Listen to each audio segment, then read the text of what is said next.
What's going on, everybody? Welcome back to another episode of J&D Sports Talk.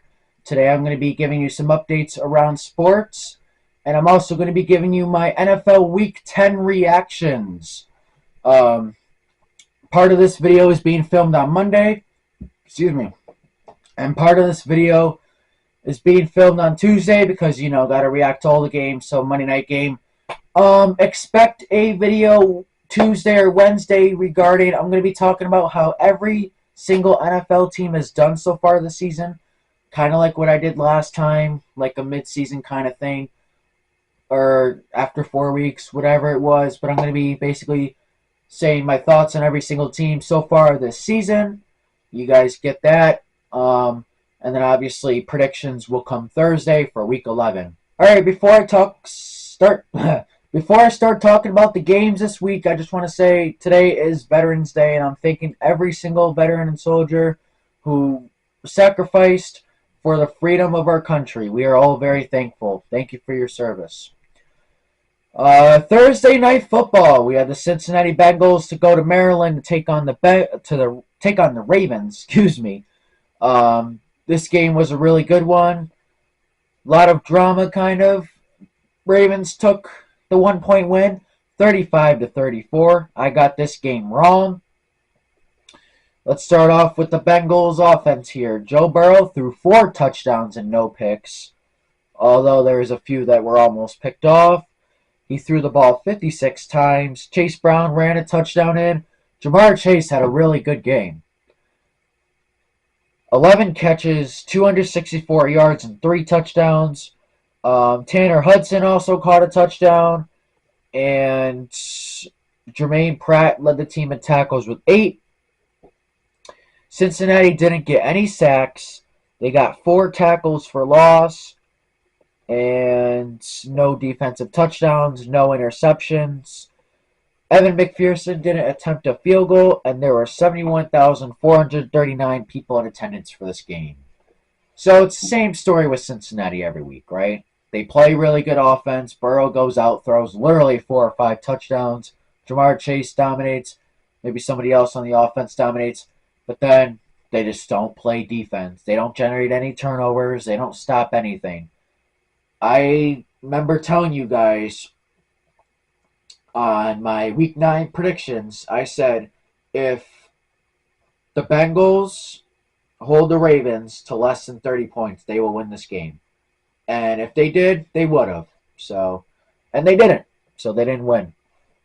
Meanwhile, for the Ravens, Lamar also threw 4 touchdowns, 290 yards. Derrick Henry, of course, I feel like I'm saying this every week, ran one in. Tylan Wallace had 3 catches, 115 yards with a touchdown. Mark Andrews had a touchdown. Rashad Bateman had a touchdown. And Nelson Aguilar had a touchdown. Roquan Smith led the team in tackles with 12. Baltimore got 3 sacks, all of them by Matabike. His old name was Justin. I'm sorry if I say this wrong. Nanamidi Matabike. He also had 3 QB hits. And I'm glad to see Keaton Mitchell back in this game. Justin Tucker did not attempt a field goal. Like I said, though, it was a good game. Thriller. Ja'Marr Chase. It's funny when you look at the next-gen stats and you see, like, his green dot just, like, standing at the goal line on that one play when he kind of celebrated before going in the end zone. But, Ravens, they're looking like a dominant team. They're 7-3. They're doing good at home this season. Meanwhile, for the Bengals, it's the same story every week. They don't have a defense. It's been the same reason. Next up, we got my Panthers going to Germany, taking the win against the New York Giants, 20-17. Man, I was happy about this game. We played really well. Honestly, we should have won by more than we did.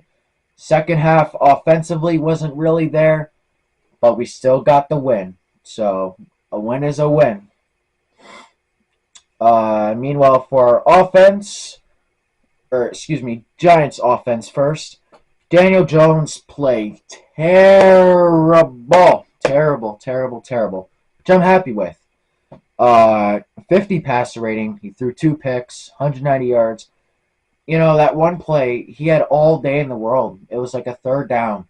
He had Malik Neighbors open, and he sailed it. Could you not? Sailed it 10 feet over his head. I've never seen anything like that. But J.C. Horn had Malik Neighbor seatbelted all game. Let Tyrone Tracy Jr., before his fumble, had over 100 yards on the ground with a touchdown. Wan'Dale Robinson led the team in receiving with 5 catches, 51. Obviously, nobody caught a touchdown for the Giants. Meanwhile, on their defense, Tyler Nubin, safety from Minnesota, led the team in tackles with 12. And Giants only got 1 sack, and that was Brian Burns. That was it.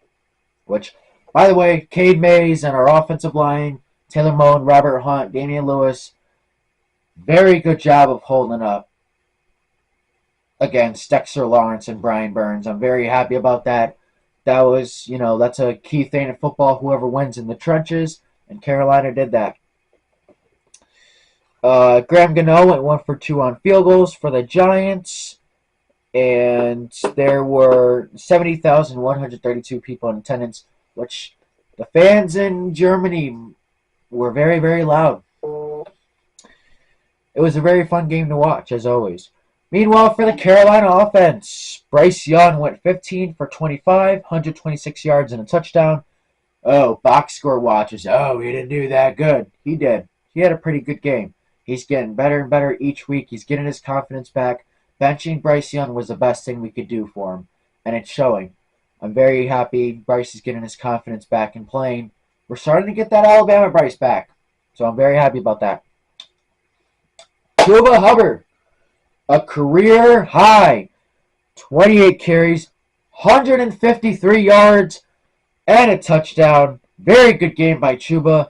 And in the receiving game, Jalen Coker had 3 catches, 41 yards. Xavier Legette, 3 catches, 40 yards. Jatavion Sanders caught his first career touchdown. J.C. Horn and Xavier Woods led the team in tackles with 8. A'Shawn Robinson, Jose Jewell, and DJ Wonnum in his first game as a Panther played really well. DJ Wonnum and A'Shawn Robinson had a sack. And we had a total of 6 tackles for loss, 5 QB hits. We also had 2 interceptions. Xavier Woods got an interception off a tip from Jadeveon Clowney, and Jose Jewell. That was a cool interception. Like, Tyrone Tracy, the ball was thrown at him and hit his shoulder, and Jose Jewell, caught the ball, intercepted it as he was making the tackle. That was very cool.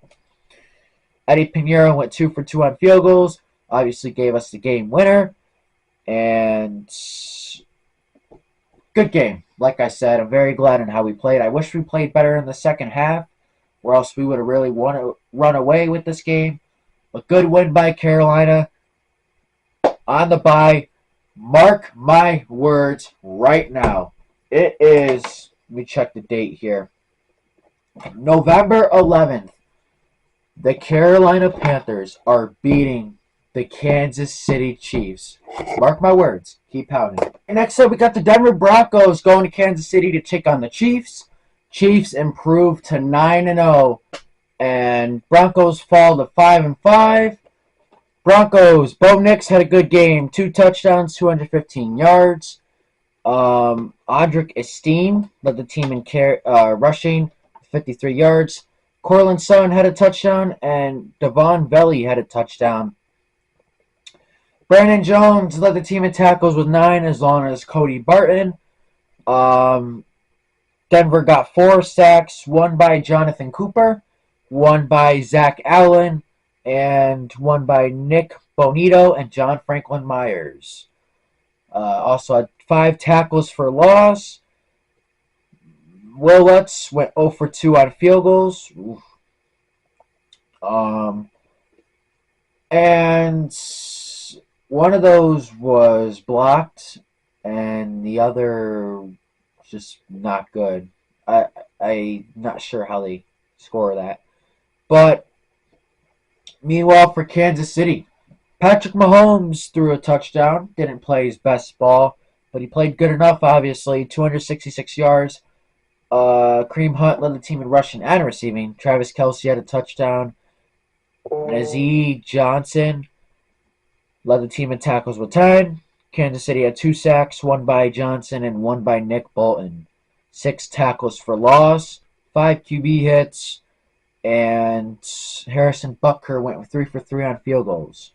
So KC only had 1 touchdown, Denver had 2.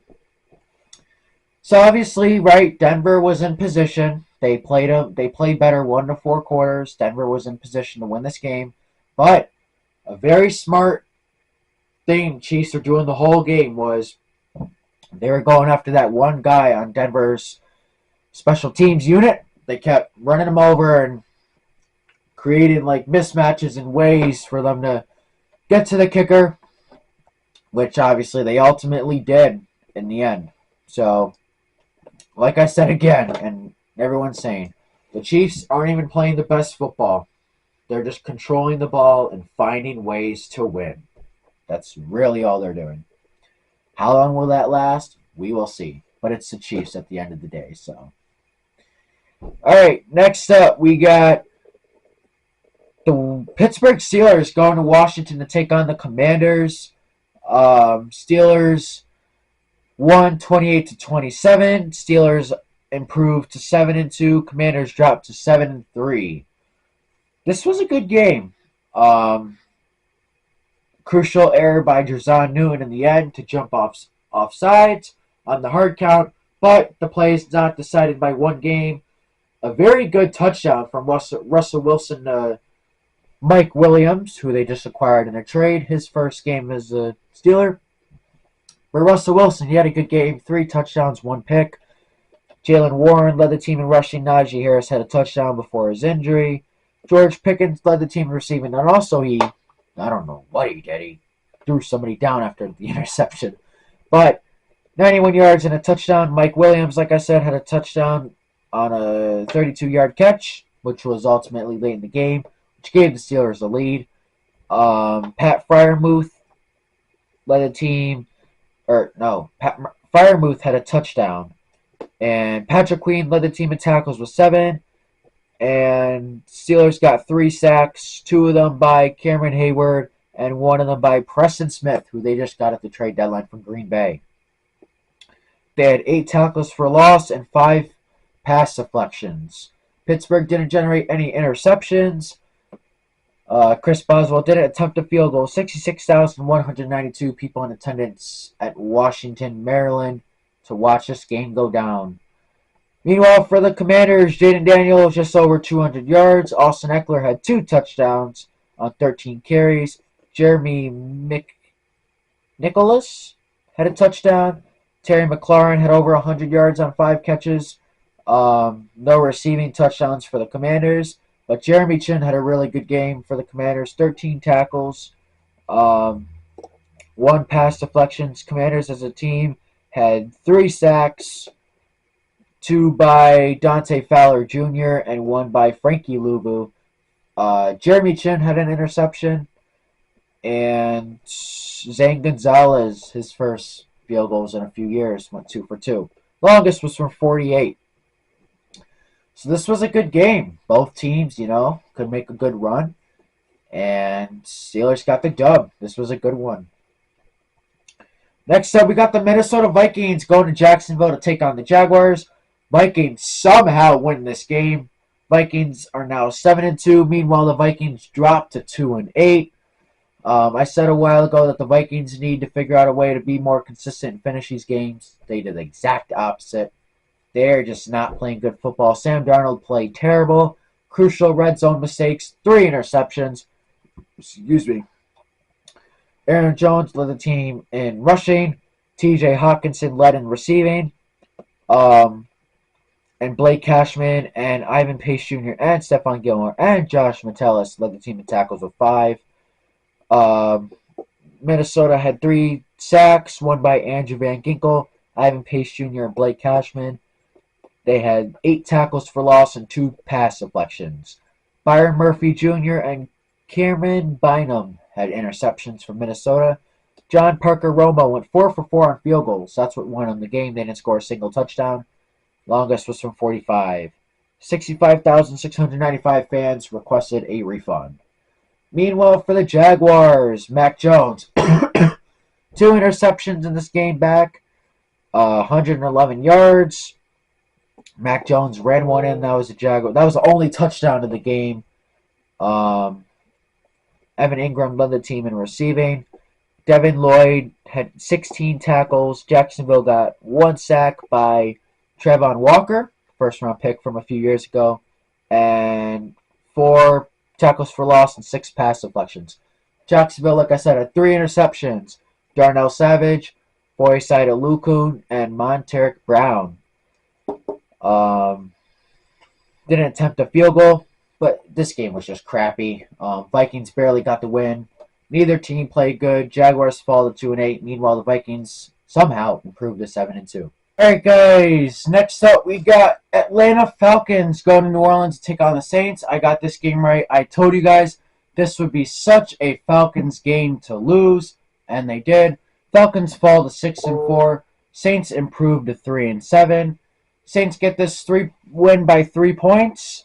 They looked better in their first game without Dennis Allen. But talking about Atlanta first, Kirk Cousins threw an interception over 300 yards. Bijan Robinson had a good game, 116 yards, ran 2 in. That was their 2 touchdowns. Drake London led the team receiving, 8 catches, 97 yards. And Caden Ellis, tackle monster, led the Falcons in tackles with 10. Falcons didn't get any sacks. They got 2 tackles for loss, 1 pass deflection, 1 QB hit. Wow. Younghoe Poo went 1 for 4 on field goals. Longest was from 27. 70,005 fans in attendance at the Caesars Superdome for this division rival matchup. Meanwhile, Derek Carr, he had a pretty good game. 269 yards, 2 touchdowns, 126 rating. Alvin Kamara led the team in rushing with 55 yards. Marquez Valdes-Scantling, him and Derek Carr had a lot of deep ball connections. 3 catches, 109 yards, 2 touchdowns. Demario Davis led the team in tackles with 10. New Orleans had 3 sacks, 1 by Cameron Jordan, 1 by Chase Young, and 1 by Peyton Turner. They had 6 tackles for loss and 9 pass deflections. Tyrann Mathieu had an interception off Kirk Cousins. And Blake Grupe went 2 for 2 on field goals, a rookie. I got that game right. Good job. I'm glad the Saints won. Keep the division closer for Carolina. And hopefully Falcons, Saints, and Bucks keep losing. So maybe the Panthers can sneak in. You never know. You never know. But going to Tampa Bay for the San Francisco 49ers and the Tampa Bay Buccaneers. San Fran takes a win by 3 points. Niners 23, Bucks 20. Niners improved to 5-4. Bucks dropped to 4-6.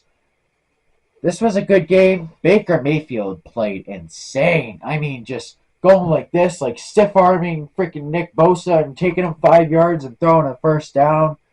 And then just like getting face masks, choked, and still getting rid of the ball. Just Baker did really good. Brock Purdy threw 353 yards, 2 touchdowns. Christian McCaffrey in his first game back led the team in rushing with 39. He had a better game than what the box score shows. The box score doesn't, obviously, ball knowers know the box score doesn't reflect how someone did in a game.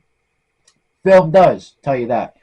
Juwan Jennings had a really good game. 7 catches, 93 yards. Ricky Pearsall, congratulations on getting your first NFL career touchdown after all the stuff you went through. 4 catches, 73 yards, and a touchdown. And also George Kittle had a touchdown. That was a good connection. Good catch in the back of the end zone. Fred Warner led the team in tackles with 9. San Fran had 2 sacks, 1 by Nick Bosa and 1 by Malik Collins. They also had 5 tackles for loss and 5 pass deflections. 2 QB hits. No interceptions. Jake Moody, 3 for 6 on field goals. He had a rough day. Rough day for Jake Moody, but kicked the game winner. So, I mean, I guess that's what matters. So, 64,914 people in attendance. And if I was Kyle Shanahan, Deebo Samuels is playing special teams for a game because there's no reason you should be hitting your teammates in the throat. That is very unacceptable. Meanwhile, for the Bucks, like I said, Baker played good, 116 yards and a touchdown. Bucky Irving led the team in rushing with 73 yards and a touchdown.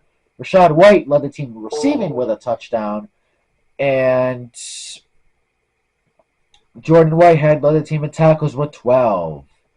Tampa Bay had 3 sacks, one by, I don't know how to say his first name, Cansey, Joe Tryon-Shoyinka, and Craig Gaines. They had 4 tackles for loss and 3 pass deflections. No interceptions. Chase McLaughlin went 2 for 2 on field goals. This was a good game, right? Tampa back and forth, but Niners ultimately got the dub, and it went how I wanted and thought it would go. Next up, we got the Buffalo Bills going to Indianapolis. They haven't won in Indianapolis in forever.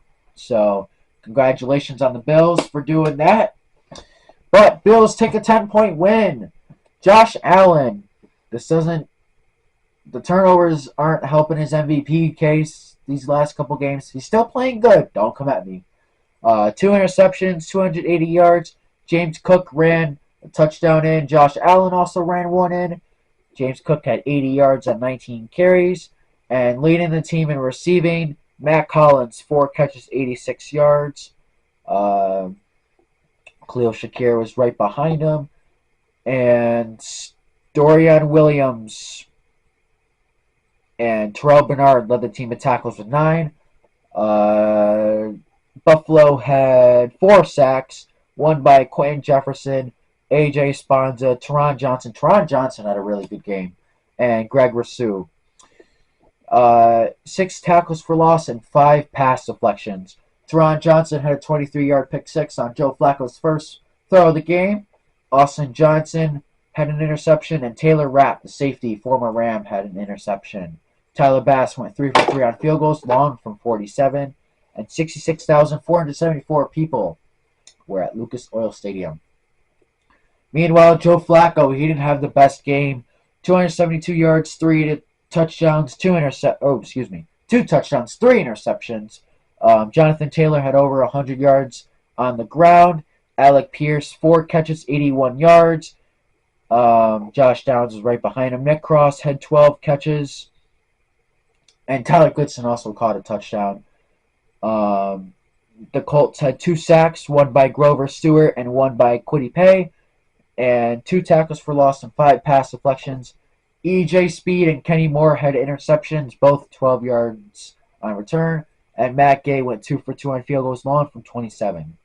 This was a good game. Went as expected. No, I picked the Colts to pull off the upset. Did not go as I thought it would be. But, obviously not surprised Buffalo won. Buffalo's looking like one of the best teams in football right now at an 8-2. Meanwhile, for the Colts, they got to figure it out, especially on the offense side of the ball. Seems like they have a culture problem as they fall to 4-6. And last game in the afternoon window until, the 4 o'clock, the 3 o'clock games, whatever is in your time zone. Patriots beat the Bears to improve to 3-7. Meanwhile, Chicago falls to 4-5. There's a Patriots, by the way, playing very good ball recently. Competitive. Bears, there's a combination of problems for them, right? There's coaching. There's probably even team chemistry. There's quarterback. There's offensive line. There's injuries. It's a mix of all of it. Don't put it on one thing. Drake May, 184 yards, a touchdown, and interception. Ramondre Stevenson, 74 yards on the ground. Austin Hooper, 3 receptions, 64 yards, led the team in receiving. Jalen Polk caught a touchdown. Is that his first career touchdown? I'm pretty sure it is. Nope, second career touchdown. Sorry. Jelani Tavai led the team in tackles with 9. Patriots had 9 sacks. It's going to be long. Jelani Tavai with a sack. Jeremiah Farms Jr. with a sack. Anfernee Jennings with 2 sacks. Keon White with a sack. Deatrick Wise Jr. with 2 sacks. Del Pettis with a sack. And Brandon Schooler with a sack.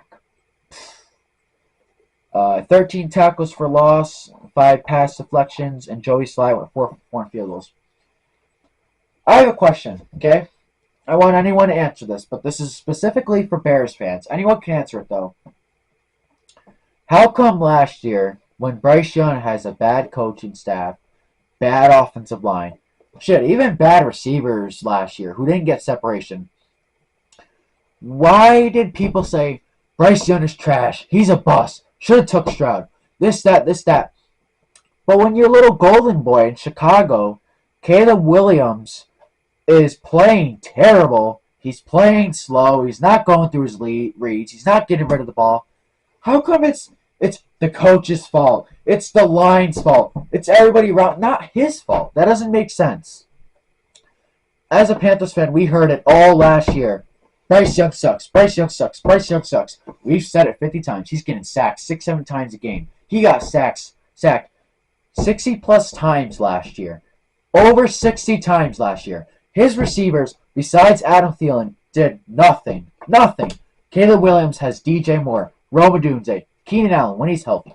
He has DeAndre Swift. He has Cole Kmet. He has all these people around him. He has a top defense. Why is it not his problem? Why is nobody blaming him? It doesn't make sense. It does not make any sense. Your golden boy Chicago had only 120 yards, 63 rating, 13.6 quarterback rating. DeAndre Swift had 59 yards on the ground. Keenan Allen, 5 catches, 44 yards. TJ Edwards, 13 tackles. Bears had 1 sack. That was by Jacob Martin. And 4 pass deflections. TJ Edwards had an interception.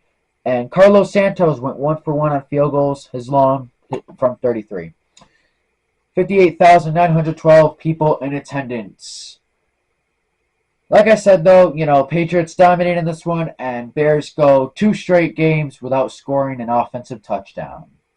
All right, moving on. We got the Tennessee Titans going to LA to take on the Chargers. Tennessee drops to 2-7. Meanwhile, the Chargers improve to 6-3. Justin Herbert has a really good game. He's playing like one of the best quarterbacks in the NFL, which I told you guys that before this season. But for the Titans, Will Levis only had 5 incompletions, 2 touchdowns. Tajay Spears led the helm in rushing. Calvin Ridley had 2 touchdowns, 84 yards. Jack Gibbons led the team in tackles with 15. Tennessee didn't get any sacks. And Nick Folk went 1 for 2 on field goals. Long was from 27. There were 68,796 people in attendance. Tennessee obviously not having a good year. This is kind of like a rebuilding year for Tennessee, trying to figure out some things on offense, some defense, and they're just trying to compete and rebuild year for the Titans as expected. Everybody expected that. Meanwhile, for the Chargers, Justin Herbert only had 4 incompletions. He had a touchdown. Gus Edwards led the team in rushing with 55 yards. J.K. Dobbins right behind him. And Justin Herbert ran 1 in, as long as Hassan Haskins ran 1 in too. Ladd McConkey led the team in receiving, 2 catches, 52 yards. Quentin Johnson caught the touchdown. He's been having a good year so far from what I've seen. Dane Henley led the team in tackles with 14. The Chargers had 7 sacks. It's going to be a long one. Henley had a sack. Bud Dupree, former Steeler, had 2 sacks. I don't know how to say that name. Tuli Tuipulotu had 2 sacks. Pana Ford had a sack. Joey Bosa had a sack. And Cameron Dicker went 2 for 2 on field goals. Longest was from 37. Chargers, 3-game win streak. They're playing good ball. Harbaugh is coaching really well right now. Justin Herbert's playing good. looking like a scary team right now. They're playing pretty good. They're making it work. Next up, we got the Philadelphia Eagles going to Dallas to beat the Cowboys 34-6. This one was a butt whooping from start to finish. Dallas only scored 6 points. Both of them were field goals, one in the first quarter, one in the second quarter. For Jalen Hurts, he had 14 for 20, 202 yards, 2 touchdowns, and an interception. Saquon Barkley led the team in rushing with 68 yards. Jalen Hurts ran 2 in. And A.J. Brown had 5 catches, 109 yards. Dallas Goedert caught a touchdown, and Johnny Wilson caught a touchdown. Zach Bond led the team in tackles with 8, and the Eagles had 3 sacks, one by Bryce Huff, free agent signing, a half sack by Brandon Graham, and a half sack by Jalen Carter. C.J. Gardner-Johnson had an interception, and Jake Elliott went 2 for 2 on field goals.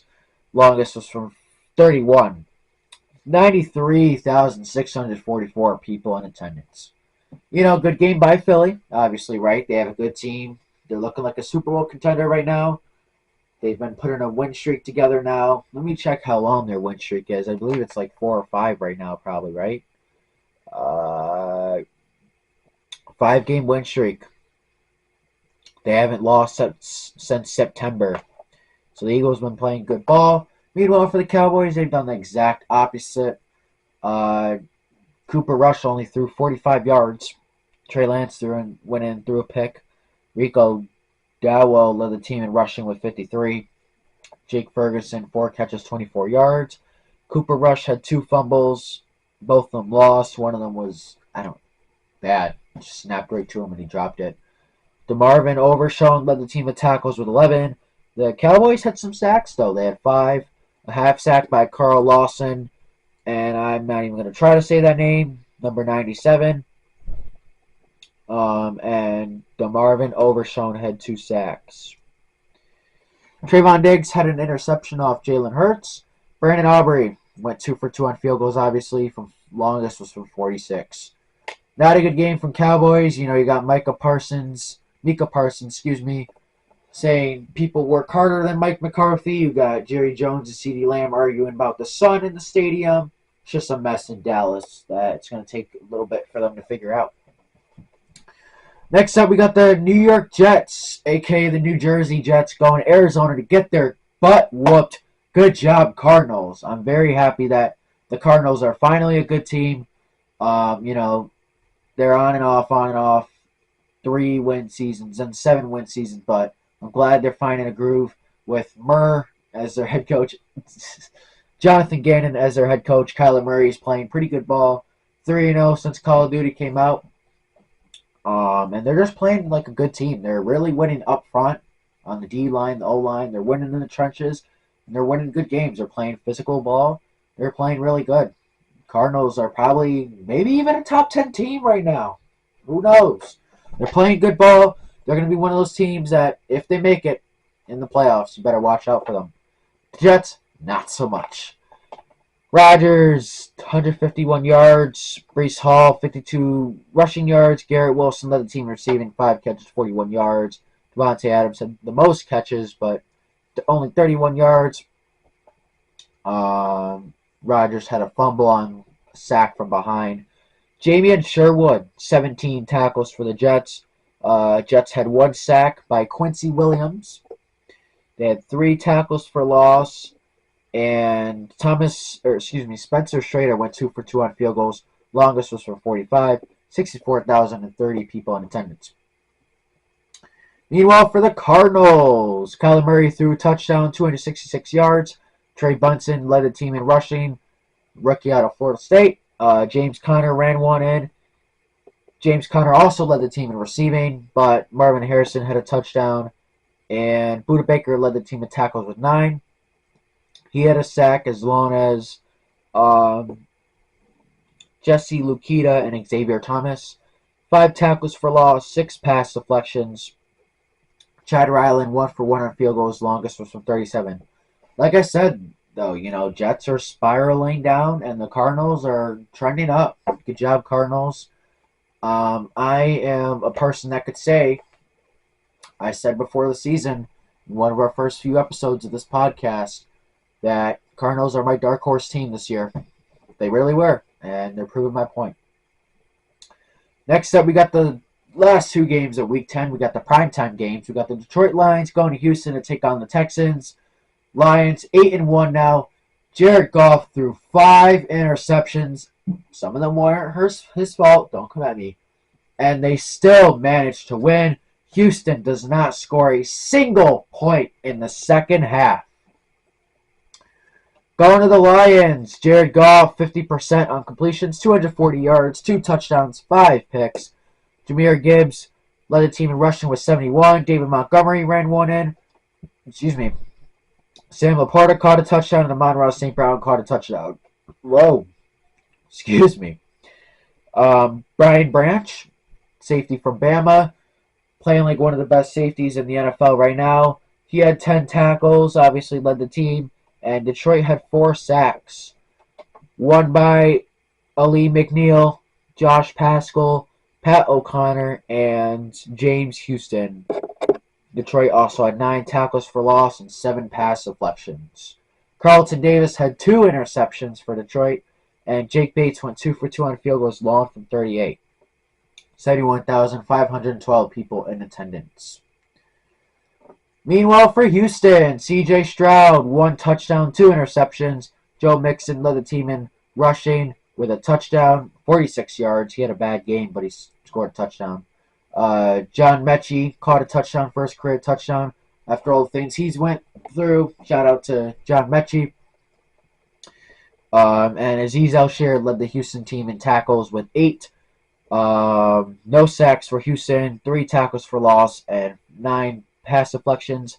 Here's all the interceptions. It's kind of long.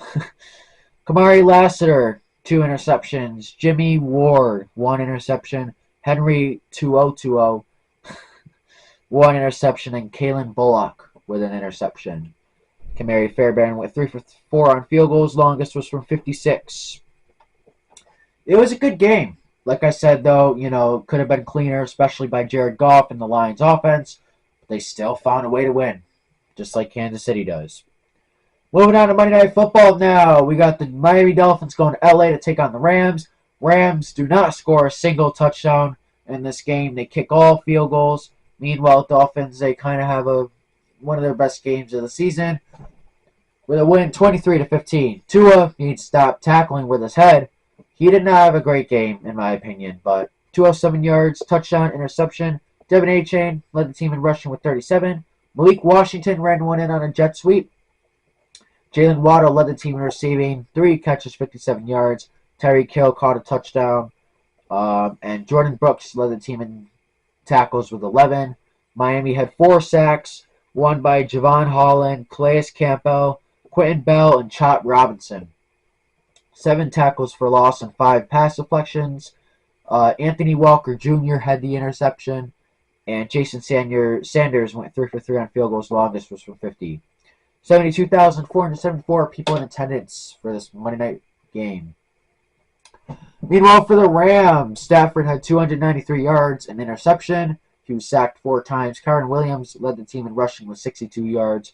Puka Nacua almost had 100 yards, 2 yards short on 9 catches. And Omar Spites led the team in tackles with 8. Rams had 3 sacks. Kobe Turner, Byron Young, and Jared Verse, rookie. 10 tackles for loss and 4 pass deflections. Christian Roseboom had an interception. He almost had a few in that game. And Joshua Carty went 5 for 6 on field goals for the Rams. Longest was from 55, which is his career long, by the way. But that's going to wrap up another good week of football. Let me know in the comments below or on any social media platform, TikTok, Twitter, J&D Sports Talk, obviously this one, J&D Sports Talk on YouTube. Let me know if you're celebrating Victory Week, Victory Monday, and I will be giving you my Week 11 predictions on Thursday, and probably a mid-season, like a reflecting on how every team has done so far this year video soon. So Hope you guys enjoyed. Check out our TikTok and Twitter, like I said, at J&D Sports Talk. Subscribe, and I will see you guys in the next episode.